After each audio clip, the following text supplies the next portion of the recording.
Greetings, everybody. Socio Doug here. Welcome to Sociology.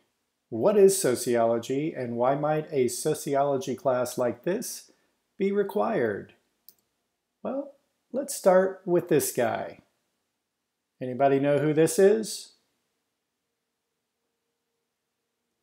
What about these two? Anybody know who they are? From a sociological perspective, we'd like to ask who is more well known and why. If you said the guy on the left is the Vice President of the United States, Mike Pence, you are correct. And if you said the two on the right are Kanye West and Kim Kardashian, you are correct.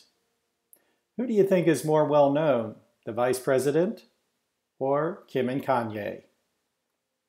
I'm going to go with Kim and Kanye. And we've just answered the question why a sociology class might be required for your degree plan. If in fact a reality star and a musician are more well known than the second most powerful person in the United States, then that's a good question for sociology. Why is that? What does it mean for our society? Is it a good thing, a bad thing, a neutral thing? You are the future of the workforce, right? We are going to depend on your skills, talents, and abilities to move this society forward as we progress through the 21st century. Are you ready? These are the skills that employers all across the nation, and in fact in many parts of the world, are telling universities and colleges they want in future employees. Those skills include the ability to value diversity, diverse points of view, diverse values, diverse ways of thinking and solving problems, diverse cultures, diverse languages. They also want employees and workers who can assess information critically, right? We are drowning in information, and people in the workforce will need to sort through lots and lots of information and determine very quickly what's important and what isn't important. Employers want people to find solutions to existing problems without somebody standing over their shoulder and saying, do this, do that. At some point, you will be in charge of finding solutions and problem solving. Workers and employees will need to operate outside of our comfort zones. We'll need to be faced with change on a near daily basis and updates to the way we do things, and going back to school occasionally and updating our credentials and certificates. Employers want people who are curious, who are interested in the world, who are interested in doing better and being better and finding better, more efficient ways of doing things. If that's you, congratulations. You are already on a path to success. If not, a sociology class can provide you many opportunities to hone in on those very important skills. The future of the classroom is already here as well. And what does the classroom of the 21st century look like? Well, in all of your classes, but particularly a sociology class, you will be given multiple opportunities to understand multiple perspectives, not just your own perspective, right? But why does someone else think differently? Why does somebody else see a problem from a different lens? Why does somebody else have a particularly different solution than perhaps you do? You will be provided opportunities in this class to think comparatively and critically. What does that mean? Compare and contrast differing points of view, compare and contrast differing sources of information, and to be able to think critically about the importance of this information and the accuracy of this information. You'll be given opportunities to appreciate ambiguity and change. What do we mean by ambiguity? That gray area of life between right and wrong, black and white, yes and no, and to gain a comfortable sense with change, right? We are living in a world that is changing almost daily, and we have to be comfortable with that, and we have to be willing to adapt. You'll have an opportunity to develop empathy, the ability to understand somebody else's circumstance, their experience, their situation that may be vastly different than your own. And lastly, utilize technology. Hey, you're in an online course, so it's all about technology. And that's not going to stop when your college career ends. Technology is going to be with us from here on out, and the more we are able to use technology and be comfortable with technology and understand technology, the better you're going to do in your college career and the better you're going to do ultimately out there in the workforce. So now let's talk a little bit about what it means to be smart. What does it mean to be smart? And are you smart? Well, there are different kinds of smarts, aren't there? There are street smarts, the ability to understand things without being told, the ability to work through systems and get what you need, right? There are also book smarts, the ability to understand complicated ideas and thoughts, to read textbooks and be able to sort through information and make the most sense out of the curriculum that you are enrolled in. All important as well. And then there's this.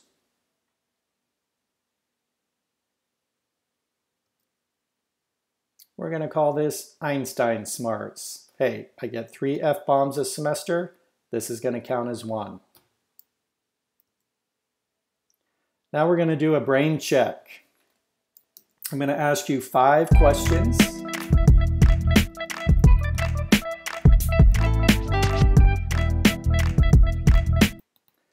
I'm going to ask you 5 multiple choice questions. I'm going to ask you to keep track of your answers as to whether you get a right or wrong answer on each of these 5 questions. So if you don't already have a pencil and paper nearby, grab one now and get ready for your brain check.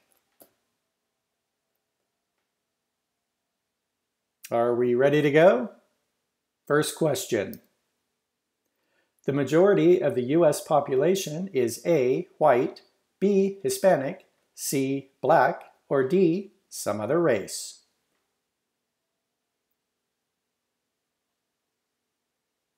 And the answer is white. While Hispanics make up the second largest and fastest growing group in the United States, white non-Hispanics are still the largest racial group at about 62-63% of the population.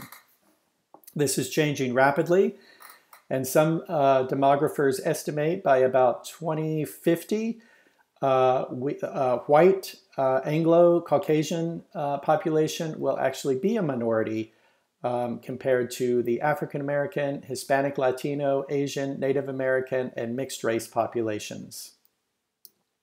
Question number 2.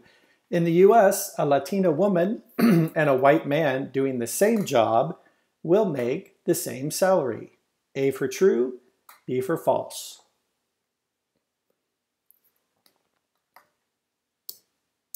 And the answer is false. There is a wage gap in the US. Historically, women make less money than do men overall for the same work, and women of color often make even less money than their white female counterparts, who are already making less money than their white male counterparts. Question number 3. Women are biologically more sensitive than men. A for true, B for false.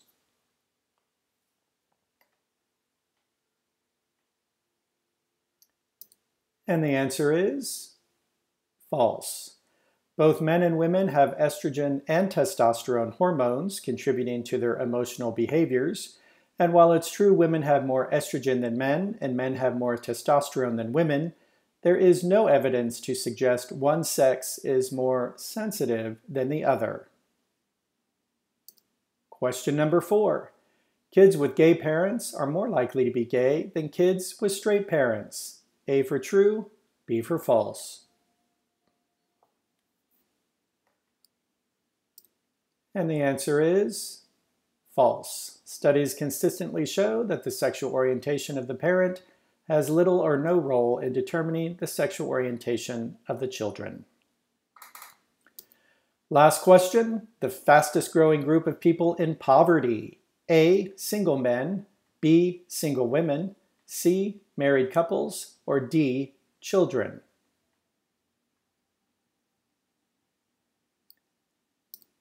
And the answer is children. The United States has one of the highest rates of child poverty in the industrialized world, and New Mexico has one of the highest rates in the United States. So that's our 5 questions. How many did you get right? All 5? Hey, congratulations. 4 out of 5? Good job. 3 out of 5? Not bad. 2 out of 5? What the? 0 or 1 out of 5? You're in college? I like these 5 questions because they give us a hint of what we will be studying in this class and what sociology is all about, looking at these differing identities that each one of us carry, whether it be an identity of sex, gender, race, ethnicity, socioeconomic status. All of these things are important factors in understanding a person's life experience in society, and whether that life experience is likely to be a positive or a negative one. And we'll talk much more about each of those topics and categories much later in the semester. So now you have a little bit of a taste of what sociology is all about, why this class might be required for your major, and how sociology can enhance any career choice that you might be embarking on. So well done.